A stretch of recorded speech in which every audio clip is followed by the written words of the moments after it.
So hello guys, welcome back to my channel अर्थशास्त्र की नगरी। सो गाइज़, जैसा कि आपने थंबनेल के अंदर देख ही लिया है, हम बात करने वाले हैं भारतीय अर्थव्यवस्था विकास के मोस्ट इम्पॉर्टेंट क्वेश्चन के रिगार्डिंग, जिनकी बोर्ड एग्ज़ाम में आने की जो पॉसिबिलिटी है वो कहीं ज़्यादा है।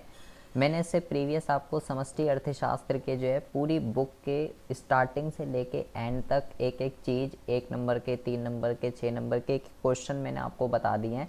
अगर आपने वो वीडियो नहीं देखी है तो मेरे भाई आप उस वीडियो को ज़रूर देख लीजिएगा, उन क्वेश्चन को आप प्रिपेयर कर लीजिए, उससे बाहर एक भी क्वेश्चन जो है नहीं आने वाला है। तो उसमें बहुत सारे स्टूडेंट ने बोला कि सर जैसे आपने इसका बताया है, भारतीय अर्थव्यवस्था की भी हमको जो है मोस्ट इंपॉर्टेंट क्वेश्चन बता दीजिए, क्योंकि इसके अंदर जो है बहुत सारा हमको जो है लर्न करना होता है, तो हमें समझ में नहीं आ रहा क्या पढ़ा जाए और क्या नहीं पढ़ा जाए। तो देखिए, मैं आपको इसके अंदर इंपॉर्टेंट क्वेश्चन जो है वो बता तो रहा हूँ, ठीक है, बट ये है पूरा थ्योरी, फुल्ली थ्योरी। अगर आप इसको जितना ज़्यादा से ज़्यादा हो सके ना उतना आप पढ़िए तो आपके लिए भी अच्छा रहेगा, क्योंकि इसमें क्वेश्चन फिक्स नहीं है। समष्टि के अंदर तो फिर भी क्वेश्चन फिक्स है, मतलब इतने क्वेश्चन फिक्स नहीं है जिसमें जितने समष्टि में है। पता चला मैं आपको बता रहा हूँ विशेषता, आ गया महत्व, मैं आपको महत्व बता रहा हूँ, आ गया लाभानी। तो इसलिए इसमें आपको जितना हो सके वो तो अपनी तरफ से जितना हो सके ज़्यादा से ज़्यादा पढ़ना ही है, ठीक है। लेकिन मैं आपको चैप्टर वाइज डिटेल में जो टॉपिक रिपीटेड है, बार बार आते हैं, मोस्ट इंपॉर्टेंट है, वो मैं आपको बता रहा हूँ कि भाई इनको तो आप ज़रूर ही करके जाइएगा, कुछ करिए या कुछ ना करिए। तो चलिए हम स्टार्ट करते हैं सबसे पहले चैप्टर नंबर 1 से। चैप्टर नंबर 1 का जो नाम है आप जानते ही हैं, स्वतंत्रता प्राप्ति के समय भारतीय अर्थव्यवस्था। ये आपका जो है चैप्टर नंबर 1 का नाम है। तो सबसे पहले आपको इसकी जो क्वेश्चन नंबर 1 अगर हम बात करें तो सबसे पहले इसके अंदर आपको जो है पढ़ना है कृषि क्षेत्र, ठीक है। कृषि क्षेत्र इसके अंदर एक बहुत ही इम्पॉर्टेंट टॉपिक है। कृषि क्षेत्र एक आप पढ़ेंगे और एक आप पढ़ेंगे औद्योगिक क्षेत्र, ठीक है।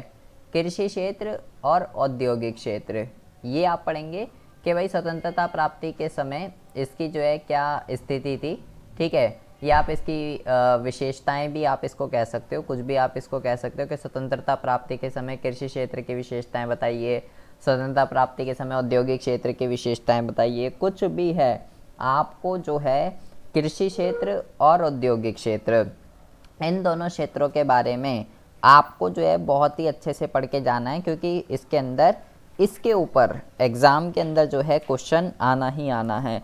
और देखिए, मैं यहाँ पे आपको डेटा से रिलेटेड एक भी क्वेश्चन नहीं बताने वाला हूँ, एक एक नंबर का, ठीक है, क्योंकि वो मैं ऑलरेडी आपको डेटा चैप्टर वाइज, भारतीय अर्थव्यवस्था का जो डेटा है, जो most important data chapter wise, वो उसकी वीडियो में ऑलरेडी बना चुका हूँ। तो भाई वो तो आपको सारा घोल कर पी जाना है। तो यहाँ पे हम जो है 1 नंबर वाले क्वेश्चनों की बात बिल्कुल भी जो है नहीं करने वाले हैं, ठीक है। तो वो सारा तो आपको वहाँ से पढ़ना ही पढ़ना है, डेटा तो आपको इसका घोल कर आपको पी जाना है, ठीक है जी। उसके बाद हम बात करते हैं, ये हो गया एक। तो दूसरा जो क्वेश्चन आपको यहाँ पर पढ़ना है वो आपको पढ़ना है रेल के सकारात्मक, रेल के जो है रेल के सकारात्मक प्रभाव जो है आपको पढ़ने हैं। सकारात्मक आप इसको कह लीजिए या धनात्मक आप इसको कह लीजिए, एक ही बात होती है, ठीक है। सकारात्मक प्रभाव या धनात्मक प्रभाव, ठीक है। इसका मतलब क्या हुआ कि जो ब्रिटिशर्स जो रेल लेकर आए थे उससे हमें क्या क्या फ़ायदा हुआ, ठीक है, वो हमको यहाँ पे बताना है, ठीक है। और तीसरा जो क्वेश्चन है ये बहुत अच्छा क्वेश्चन है, ठीक है, रिपीटेड है, कई बार आया हुआ है। इस क्वेश्चन को ये है कि ब्रिटिश शासन के सकारात्मक प्रभाव, सकारात्मक कह लीजिए या धनात्मक कह लीजिए, एक ही चीज़ है, ब्रिटिश शासन के सकारात्मक या धनात्मक प्रभाव। ये जो 3 क्वेश्चन हैं, मैं बार बार कह रहा हूँ, 1 नंबर वाला मैं इसमें नहीं बता रहा हूँ क्योंकि वो मैं आपको ऑलरेडी सारा बता चुका हूँ। ये जो 3 क्वेश्चन हैं चैप्टर नंबर 1 में, ठीक है, और ये जो थर्ड है ये बहुत इंपॉर्टेंट है, कई बार ये एग्ज़ाम में आया हुआ है, इसको बहुत ही अच्छे से करके जाइएगा, ठीक है। ब्रिटिश के सकारात्मक प्रभाव, क्योंकि नकारात्मक तो कोई भी लिख देगा, सकारात्मक लिखने में बच्चों को जो है दिक्कत होती है। उसके बाद हम बात करते हैं चैप्टर नंबर 2 की, ठीक है।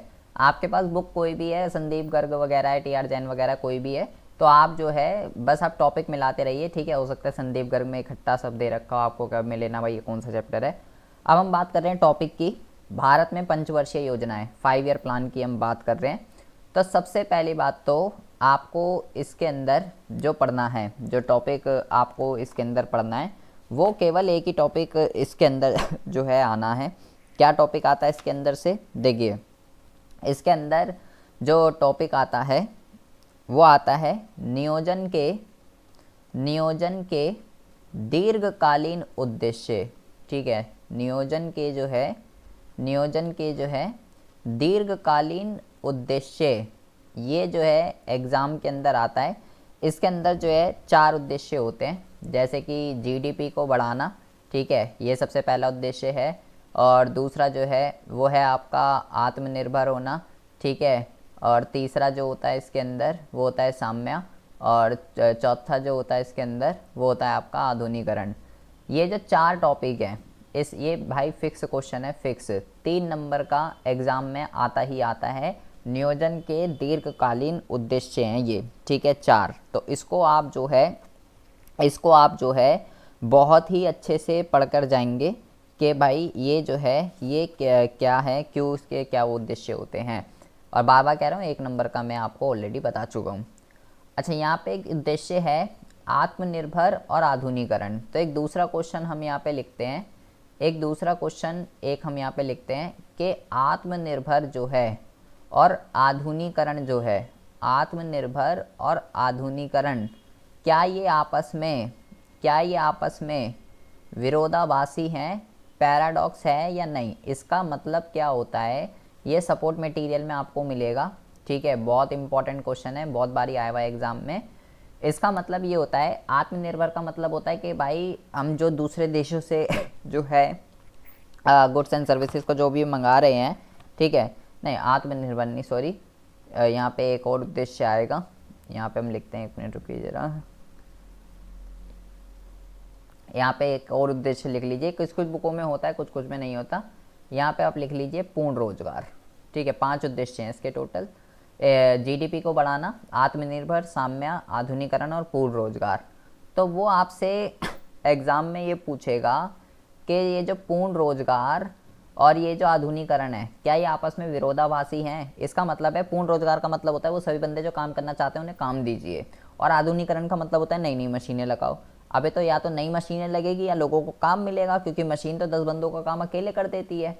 तो विरोधाभास का मतलब होता है ऐसे 2 ऑब्जेक्ट जो एक साथ अचीव नहीं हो सकते, या तो मॉडर्नाइजेशन होगा या फुल एम्प्लॉयमेंट होगा। तो ये इसके अंदर आपको एक्सप्लेनेशन बतानी है कि क्या ये बात ठीक है, क्या ये बात गलत है, ये आपको जो है इसके अंदर बताना है, ठीक है जी। और थर्ड जो आपको इसके अंदर पढ़ना है, वो है नियोजन के लाभ, 5 ईयर प्लान के लाभ और 5 ईयर प्लान की हानि। मतलब हमने जो अब तक जितने भी 5 ईयर प्लान को अडॉप्ट किया है, 12 हमने अडॉप्ट कर लिए हैं, तो उससे हमें क्या क्या फ़ायदे और क्या क्या लाभ देखने के लिए मिले हैं, इसको आप धनात्मक और ऋणात्मक प्रभाव भी जो है आप इसको कह सकते हो। उसके बाद हम बात करते हैं चैप्टर नंबर 3 की, ठीक है। चैप्टर नंबर 3 भाई वो डेटा वाला जो है, इसका डेटा वाला जो है, आप प्लेलिस्ट बनी हुई है, फ्री ऑफ कॉस्ट है, पूरी आप देख सकते हो। वो डेटा तो आपको घोल कर पी जाना, उससे बाहर एक भी क्वेश्चन एग्जाम में नहीं आना है, ठीक है। डेटा सारा का सारा मैं आपको जो है बता चुका हूँ। तो सबसे पहले आपको क्या पढ़ना है, कृषि के अंदर सबसे पहले आपको पढ़ना है, कृषि का महत्व, ठीक है। कृषि का जो महत्व है वो क्या है, ठीक है। और जो इसके अंदर मोस्ट इम्पॉर्टेंट जो भाई फिक्स क्वेश्चन है इसके अंदर, जो एग्ज़ाम में आना ही आना है, ये है आपका कृषि की समस्याएं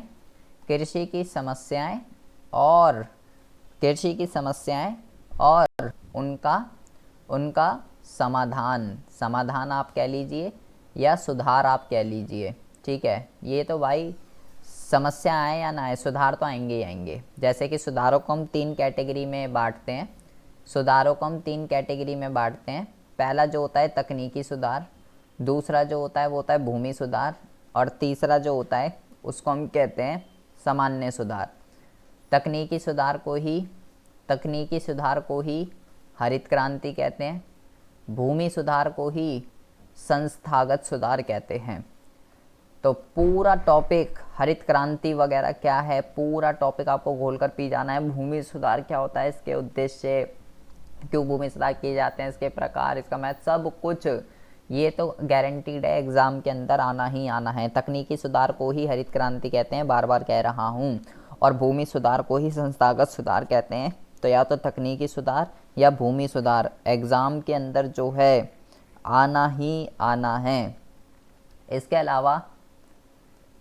अलावा थर्ड जो क्वेश्चन आपको इसके अंदर पढ़ना है, थर्ड जो क्वेश्चन इसके अंदर आपको पढ़ना है वो है कि जो आर्थिक सहायता है, आर्थिक सहायता, सब्सिडी, इसके पक्ष में और विपक्ष में, पक्ष और विपक्ष में, मतलब किसानों को सरकार सब्सिडी देती है तो सब्सिडी देनी चाहिए या सब्सिडी देनी नहीं चाहिए, क्या किया जाना चाहिए। बहुत ही अच्छा क्वेश्चन है और रिपीटेड क्वेश्चन है, एग्जाम में बहुत बारी जो है आया हुआ है। ये तीन आप इसके अंदर जरूर कर जाएंगे, बिना इसके कृषि वाले चैप्टर में कुछ भी नहीं है।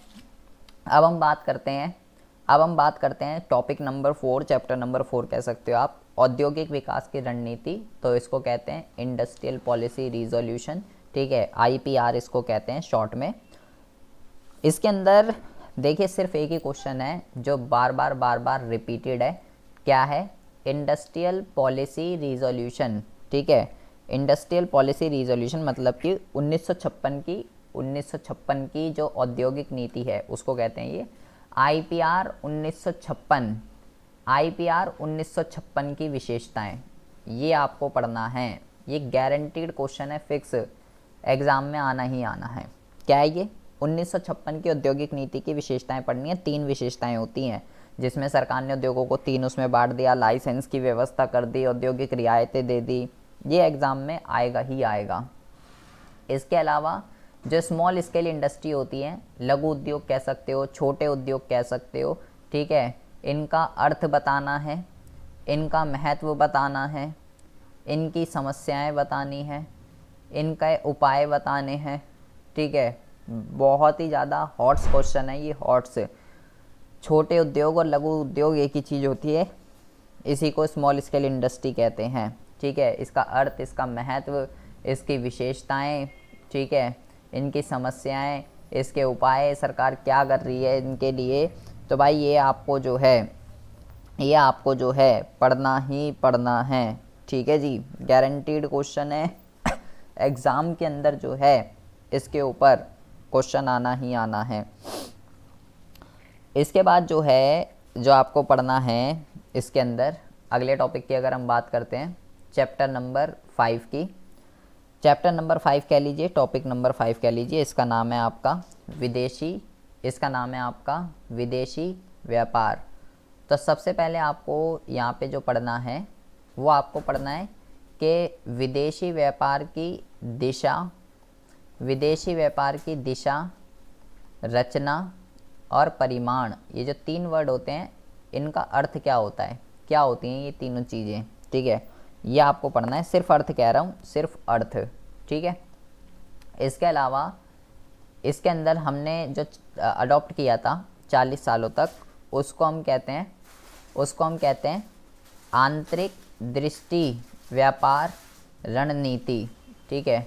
आंतरिक दृष्टि व्यापार रणनीति, ये इसको कहते हैं, या आप इसको जो है आयात प्रतिस्थापन की नीति भी कह सकते हो, ठीक है भाई। ये फिक्स क्वेश्चन है इसके अंदर, इस चैप्टर से। आंतरिक दृष्टि व्यापार रणनीति, आयात प्रतिस्थापन, कुछ भी कह सकते हो, ये क्या होती है, ठीक है, ये क्या होती है। एंड इसके लिए इसको अपनाने के लिए सरकार के पास जो है कौन कौन से उपकरण होते हैं, कैसे आयात नीति को सरकार फॉलो करवाती है, जिसके अंदर आपने कोटा क्या होता है और परमिट क्या होता है, ये आपने पढ़ा था, ठीक है। और इसके जो है सकारात्मक प्रभाव, इसके सकारात्मक और इसके नकारात्मक, इसके अच्छे और इसके बुरे प्रभाव हमको क्या देखने के लिए मिले, ये हमको जो है यहाँ पे आपको बताना है, ठीक है जी। बहुत ही इंपॉर्टेंट क्वेश्चन है, फिक्स। एग्ज़ाम के अंदर जो है आना ही आना है। सकारात्मक और नकारात्मक या अच्छे और बुरे प्रभाव, कुछ भी आप कह सकते हो। विदेशी व्यापार से एक ही क्वेश्चन है एग्ज़ाम के अंदर बार बार पूछा जाता है। उसके बाद हम बात करते हैं चैप्टर नंबर 6 की।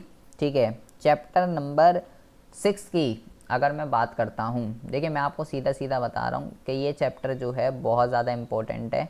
ठीक है, आपको जो है ये पूरा का पूरा होल चैप्टर आपको पढ़ना है। इसका नाम है LPG, उदारीकरण, निजीकरण, वैश्वीकरण। ठीक है, जहाँ मैं होल चैप्टर बोल रहा हूँ वो आपको होल चैप्टर ही पढ़ना है। ठीक है, लेकिन मैं फिर भी आपको इसमें क्वेश्चन बता रहा हूँ कि उसमें क्या क्या, इसमें आपको क्या क्या पढ़ना है। LPG कह लीजिए, LPG कह लीजिए। ठीक है, या आप इसको आर्थिक सुधार कह लीजिए, या आप इसको क्या कहते हैं, नई आर्थिक नीति कह लीजिए। ये सब एक ही चीज़ें होती हैं। ठीक है, नई आर्थिक नीति, आर्थिक सुधार, उदारीकरण, निजीकरण, वैश्वीकरण, ये सब एक ही चीज़ें होती है। तो पहला जो है वो है, पहला क्वेश्चन जो है वो आपको ये पढ़ना है LPG की आवश्यकता, कि हमने LPG को क्यों अडॉप्ट करा। ऐसा क्या हो गया था कि हमें, देखिए पहले चलता था LQP, लाइसेंस कोटा परमिट। तो ऐसा क्या हो गया कि हमें लाइसेंस कोटा परमिट को ख़त्म करके हमें जो है उदारीकरण, निजीकरण और वैश्वीकरण को जो है अडॉप्ट करना पड़ गया। उसके रीज़न हमें बताने कि हमने ऐसा क्यों किया, हमारी मजबूरी थी ये, या हमने जो है हम मजबूरी थी, या ऐसे ही हमने जो है इसको अडॉप्ट कर लिया। उसके बाद जो है, उसके बाद जो है आपको उदारीकरण, उदारीकरण, निजीकरण और वैश्वीकरण, कोई ऑप्शन नहीं है आपके पास, आपको ये तीनों। ठीक है, उदारीकरण इसमें सबसे ज़्यादा इम्पॉर्टेंट है। ठीक है, उदारीकरण इसमें सबसे ज़्यादा इम्पॉर्टेंट है। ठीक है, इसके आपको अर्थ पढ़ना है और इसमें सरकार ने क्या क्या सुधार किए हैं। ठीक है, ये सब आपको पढ़ना है।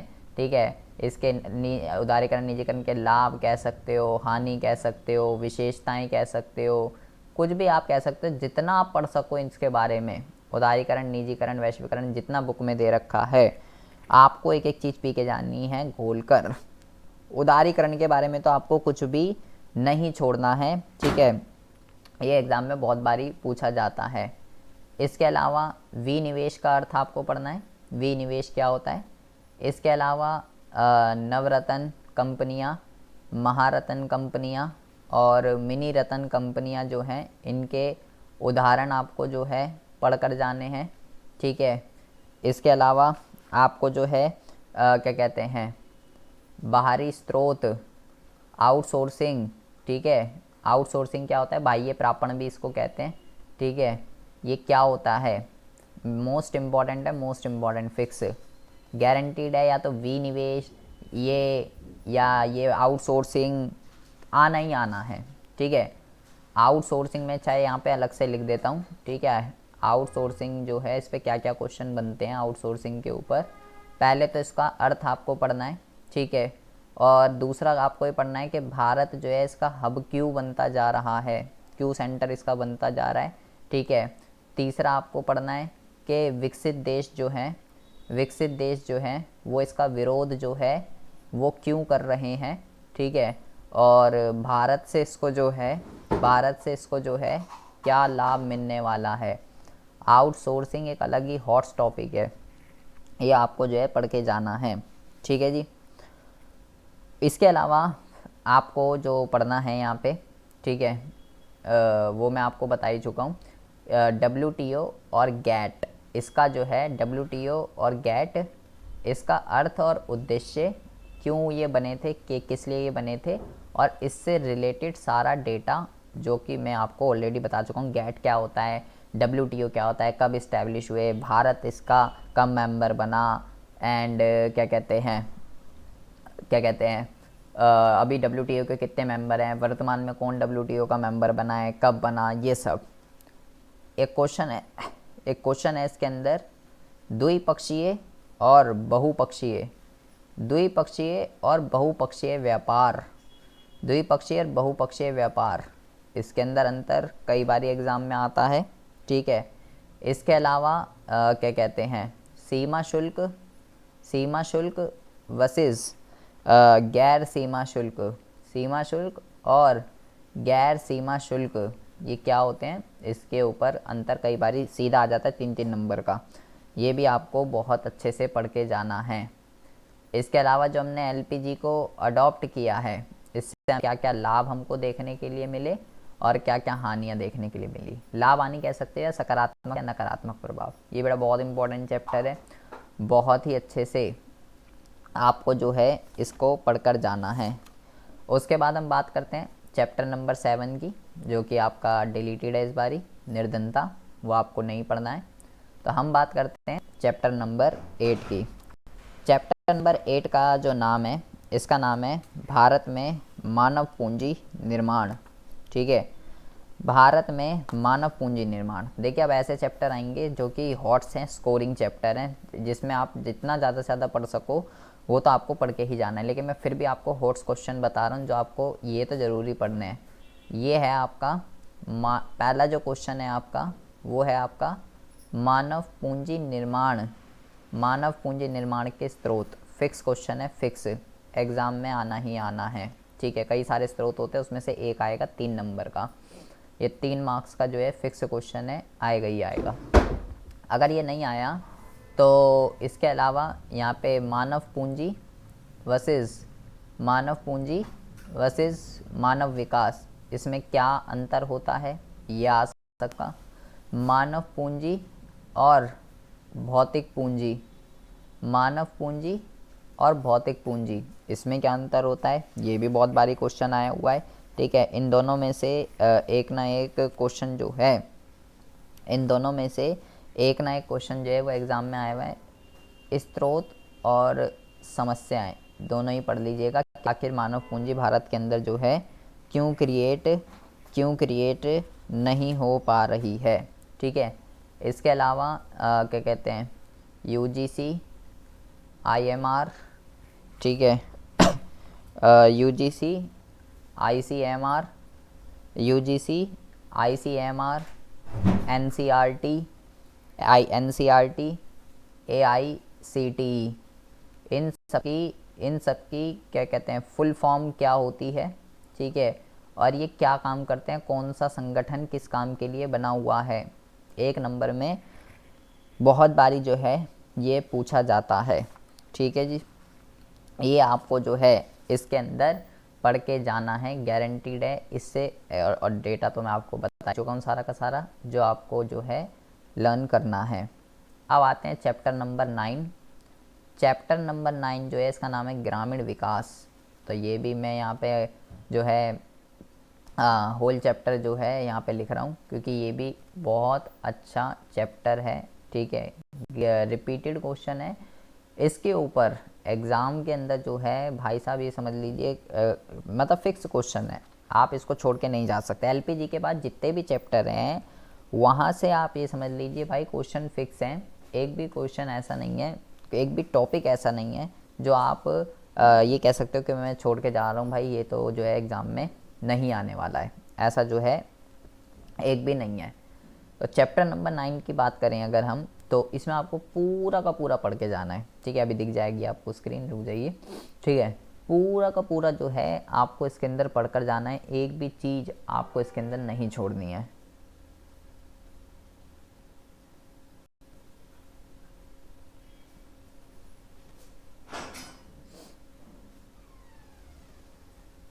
देखिए सबसे पहले क्वेश्चन की हम बात करते हैं, सबसे पहले क्वेश्चन की हम बात करते हैं। सबसे पहला जो क्वेश्चन आपको इसके अंदर पढ़ के जाना है, वो आपको पढ़ के जाना है, वो आपको पढ़ के जाना है ग्रामीण साख। ग्रामीण साख के अंदर आपको जो पढ़ के जाना है, इसकी आवश्यकता, आखिर किसानों को ग्रामीण साख की ज़रूरत क्यों होती है, ग्रामीण साख जो है वो कितने प्रकार का होता है, ग्रामीण साख के स्रोत आपको बताने, किसानों को पैसा जो है कहाँ कहाँ से मिलता है, और इसकी आलोचना आपको पढ़ के जानी है कि ये क्यों फेल हो रहा है ग्रामीण विकास, इसके जो भी इसके स्रोत होते हैं। इसके अलावा दूसरा जो क्वेश्चन आपको पढ़ के जाना है वो है आपका कृषि विपणन। कृषि विपणन, इसका अर्थ आपको पढ़ना है। इसकी समस्याएं आपको पढ़नी है, इसके समाधान आपको पढ़ने हैं कि सरकार इसके लिए जो है क्या क्या कर रही है इसके समाधान के लिए। गारंटीड क्वेश्चन है, फिक्स, एग्ज़ाम में आना ही आना है। इसके अलावा तीसरा जो इसके अंदर टॉपिक है वो है आपका विविधीकरण। विविधीकरण का अर्थ आपको पढ़ना है, विविधीकरण के प्रकार आपको पढ़ने हैं, विविधीकरण के लाभ आपको पढ़ने हैं कि विविधीकरण करने से क्या क्या फ़ायदा होगा, क्या क्या लाभ होगा। ठीक है, ये आपको जो है इसके अंदर पूरा का पूरा पढ़ के जाना है। इसके अलावा फोर्थ क्वेश्चन जो है वो है आपका जैविक कृषि क्या होती है, इसका अर्थ आपको पढ़ना है और इसके लाभ आपको पढ़ना है। ये जो मैंने आपको जितने भी टॉपिक बताए ना यहाँ पे, ये फिक्स है, फिक्स। एग्ज़ाम के अंदर इसके ऊपर क्वेश्चन जो है आएगा ही आएगा। और इसके अलावा मैं ये एक यहाँ पे एक टॉपिक है सेल्फ हेल्प ग्रुप। ठीक है, स्वयं सहायता समूह इसको कहते हैं। एक तो ये टॉपिक आप बहुत ही अच्छे से पढ़ के जाएंगे। ठीक है, सेल्फ हेल्प ग्रुप, इसका अर्थ और इसके लाभ, ये क्या काम करता है। बफर स्टॉक आप अच्छे से पढ़ कर जाएंगे। पब्लिक डिस्ट्रीब्यूशन सिस्टम पीडीएस क्या होता है, ये आप अच्छे से पढ़ के जाएंगे। एंड क्या कहते हैं, ऑपरेशन फ्लड, क्या कहते हैं, श्वेत क्रांति इसको कहते हैं, श्वेत क्रांति, वाइट क्रांति भी आप इसको कह सकते हो। ये सब टॉपिक क्या होते हैं। ठीक है, और तनवा ये क्या है भाई, ये सब आपको जो है घोल कर पी जाना है। ठीक है, तनवा। और एक यहाँ पे और है, इसको हम कहते हैं राष्ट्रीय बागवानी मिशन। ये जो मैंने कुछ टॉपिक यहाँ पे लिखे हैं, ये बड़े हॉट्स टॉपिक हैं, इसके हॉट्स। ठीक है, आपको पता होना चाहिए इनके बारे में, ये सब चीज़ें जो हैं क्या होती हैं। शॉर्ट में भी, मतलब एमसीक्यू में भी पूछा जा सकता है, तीन नंबर में भी इसमें कई बार क्वेश्चन आया हुआ है। ये पूरा का पूरा होल चैप्टर आपका बहुत ज़्यादा इम्पॉर्टेंट है। अब हम बात करते हैं चैप्टर नंबर 10 की, रोज़गार और बेरोज़गारी की। देखिए ये जो चैप्टर है ये एक नंबर के पॉइंट ऑफ व्यू से, इसमें छोटे छोटे वर्ड है जो बहुत ज़्यादा हैं। तो सबसे पहली बात तो आपको श्रमिकों के प्रकार, ठीक है, सारे के सारे आपको पढ़ लेने हैं कि आपको सारे के सारे पढ़ लेने हैं कि श्रमिकों के जो प्रकार होते हैं वो कितने टाइप के होते हैं। गारंटीड क्वेश्चन है कि श्रमिकों के जो प्रकार हैं वो जो है एग्ज़ाम के अंदर, इसके अंदर आने ही आने हैं। अब मैं आपको ना कुछ वर्ड्स बता रहा हूँ एक मार्क्स के, जो कि गारंटीड है, इसमें से भाई आना ही आना है। जैसे कि यहाँ पे सबसे पहला जो है श्रम की आपूर्ति कह लीजिए, पूर्ति कह लीजिए, एक ही चीज़ होती है। ठीक है, एक वर्ड है यहाँ पे श्रम बल, एक वर्ड है यहाँ पे कार्य बल। ठीक है, श्रम की आपूर्ति कह लीजिए, श्रम बल कह लीजिए, कार्य बल कह लीजिए। इसके अलावा यहाँ पे जो है सहभागिता की दर कह लीजिए। ठीक है जी, ये मैं वो वर्ड बता रहा हूँ जो एक क्वेश्चन, एक नंबर के पॉइंट ऑफ व्यू से बहुत ज़्यादा इम्पोर्टेंट है। ठीक है, एंड यहाँ पे हम लिखते हैं व्यावसायिक ढांचा। ठीक है, ये सब आपको एक नंबर में पढ़ने हैं, बहुत बार ये आते हैं। नौकरी रहित समृद्धि।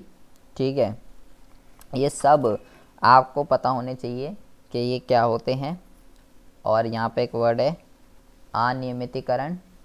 ठीक है, अनियमितीकरण और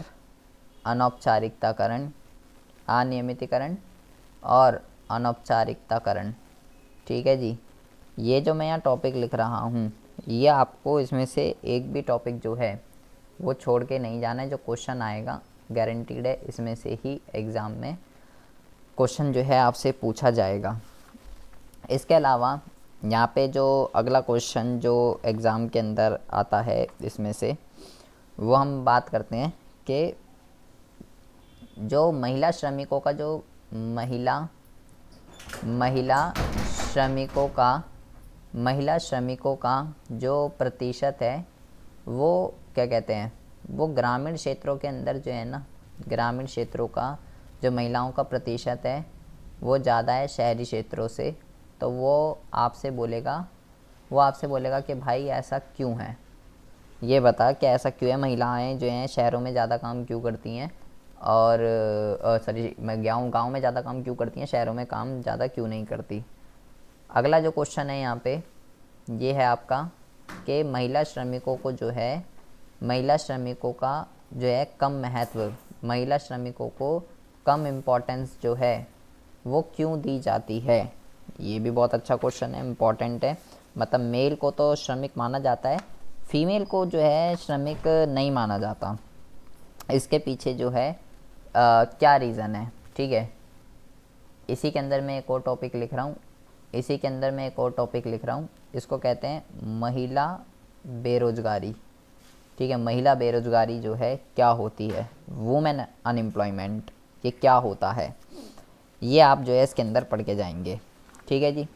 बाकी बेरोजगारी क्या होती है, उसके कारण, उसके समाधान, ये तो आप ना भी पढ़ के जाओगे तो भी लिख दोगे, ये तो तुम बचपन से ही पढ़ते आ रहे हो, बेरोजगारी क्या होती है और बेरोजगारी क्यों होती है और उसको कैसे दूर करना चाहिए, ठीक है जी।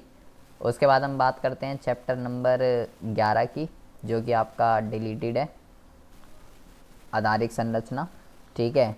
तो अब हम बात करते हैं चैप्टर नंबर 12 की, ठीक है। अब हम बात करते हैं चैप्टर नंबर 12 की। चैप्टर नंबर 12 का जो नाम है ये है पर्यावरण और धारणीय विकास, ठीक है। होल चैप्टर बता रहा हूँ, पूरा इम्पोर्टेंट है। देखिए एलपीजी के बाद जितने भी चैप्टर हैं सारे आपको अच्छे से पढ़ के जाने हैं, उससे ऊपर के आप चाहे फिर भी छोड़ सकते हो। हम बात करते हैं सबसे पहले को, इसमें पढ़ना क्या है आपको, एक इम्पॉर्टेंट टॉपिक क्या है। तो सबसे पहला जो है सबसे पहला जो टॉपिक है इसके अंदर वो है आपका कि वो है आपका पर्यावरण पर्यावरण संभालने की क्षमता, पर्यावरण संभालने की क्षमता, ठीक है। और समाहित करने की क्षमता, समाहित करने की क्षमता, ये जो है क्या होती है, ठीक है। और जब ये दोनों डिसबैलेंस हो जाते हैं तो क्या हो जाता है, तो जो है भाई पर्यावरण संकट जो है वो उत्पन्न हो जाता है। मोस्ट इम्पॉर्टेंट क्वेश्चन है, गारंटीड है एग्ज़ाम में आना ही आना है। सबसे पहले तो आपको ये टॉपिक जो है पढ़ के जाना है। इसके अलावा यहाँ पे हम दूसरा लिखते हैं, दूसरा क्वेश्चन है यहाँ पे संसाधनों का दुरुपयोग वर्सेस संसाधनों का अत्यधिक उपयोग, दुरुपयोग और अत्यधिक उपयोग, इसके उदाहरण लिखने हैं कि इसके जो है क्या उदाहरण होते हैं। उसके बाद हम बात करते हैं, मैं 3 क्वेश्चन बता रहा हूँ बेटा, इसमें से एक ना एक गारंटीड है एग्ज़ाम के अंदर जो है आना ही आना है।